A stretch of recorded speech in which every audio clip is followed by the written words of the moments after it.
ತುಂಬಾ ಹಣ್ಣಾದ ನೇಂದ್ರ ಬಾಳೆಹಣ್ಣು ಉಂಟು. ಇದರಲ್ಲಿ ನಾನು ನಿಮ್ಗೆ ಡಿಲಿಷಿಯಸ್ ಆದ ಹಲ್ವಾ ಮಾಡಿ ತೋರಿಸ್ತೇನೆ. ಹಲ್ವಾ ಮಾಡಲಿಕ್ಕೆ ನಮಗೆ ತುಂಬಾ ಹಣ್ಣಾದ ನೇಂದ್ರ ಬಾಳೆಹಣ್ಣು ಬೇಕಾಗ್ತದೆ. ಇದು ನೋಡ್ಲಿಕ್ಕೆ ಮಾತ್ರ ಕಪ್ಪು ಕಪ್ಪು ಉಂಟು, ಒಳಗೆ ಒಳ್ಳೆದುಂಟು. ನೋಡಿ ನೋಡಿ ಎಷ್ಟು ಒಳ್ಳೆದುಂಟಂತ ಹೇಳಿ.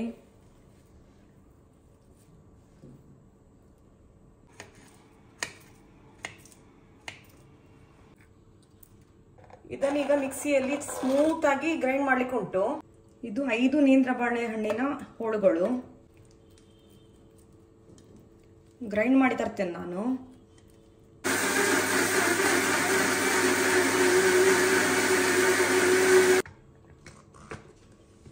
ನೋಡಿ ಗ್ರೈಂಡ್ ಮಾಡಿ ತಂದೆ, ಸ್ಮೂತ್ ಆಗಿದೆ. ಕಡಾಯಿಗೆ 1 ಚಮಚದಷ್ಟು ನಾನು ತುಪ್ಪ ಹಾಕ್ತಿದ್ದೇನೆ. ಬಾಳೆಹಣ್ಣಿನ ಪೇಸ್ಟ್ ಹಾಕ್ತಿದ್ದೇನೆ. 1.5 ಕಪ್ಪಿನಷ್ಟು ಸಕ್ಕರೆ ಹಾಕ್ತಿದ್ದೇನೆ. ಈಗ ಕೈ ಬಿಡದೆ ಮಗುಚುತ್ತಾ ಬರಬೇಕು.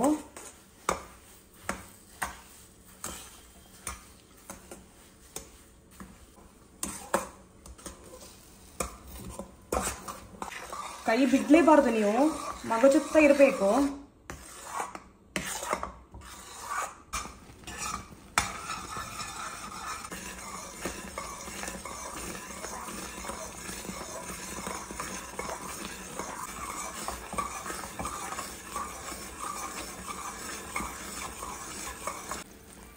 ಇದೇ ಸಮಯಕ್ಕೆ ತುಪ್ಪ ಹಾಕುವ. 1/2 ಕಪ್ಪಿನಷ್ಟು ನಾನು ತುಪ್ಪ ಹಾಕಿದ್ದೇನೆ. ಇದು ಮಗುಚ್ತಾ ಇರಬೇಕು, ಮುದ್ದೆ ಆಗ್ಬೇಕಿದು.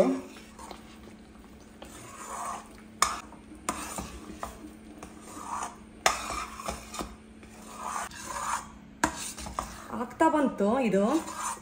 ಇನ್ನು ಲಾಸ್ಟಿಗೆ ಏಲಕ್ಕಿ ಹುಡಿಯನ್ನು ಹಾಕಿದ್ರೆ ಆಯ್ತು.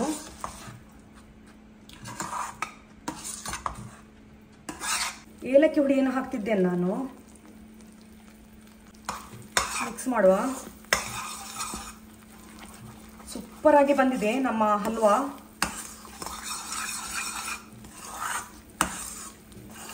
ಒಂದು ಟ್ರೇಯಲ್ಲಿ ನಾನು ತುಪ್ಪವನ್ನು ಸವರಿಕೊಂಡಿದ್ದೇನೆ. ಈಗ ನಾವು ನೇಂದ್ರ ಬಾಳೆಹಣ್ಣಿನ ಹಲ್ವಾವನ್ನು ಇದಕ್ಕೆ ಹಾಕುವ. ಆಯ್ತಿದ್ದು, ಇನ್ನು ನಾನು ಗ್ಯಾಸ್ ಬಂದ್ ಮಾಡ್ತೇನೆ.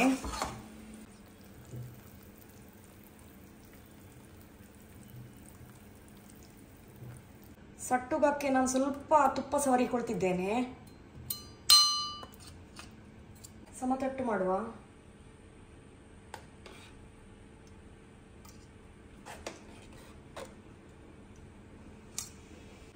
ಇದನ್ನೀಗ ನಾವು 1 ಗಂಟೆವರೆಗೆ ತಣಿಲಿಕ್ಕೆ ಬಿಡಬೇಕು. ಅದರ ನಂತರ ನಾವು ಇದನ್ನು ತುಂಡು ಮಾಡಿ ಸ್ಟೋರ್ ಮಾಡಿ ಇಡಬಹುದು. ನೋಡಿ ಕಟ್ ಮಾಡಿದ್ದೇನೆ ನಾನು. ನಮ್ಮ ಡಿಲಿಷಿಯಸ್ ನೇಂದ್ರ ಬಾಳೆಹಣ್ಣಿನ ಹಲ್ವಾ ತಿನ್ನಲಿಕ್ಕೆ ರೆಡಿಯಾಗಿದೆ.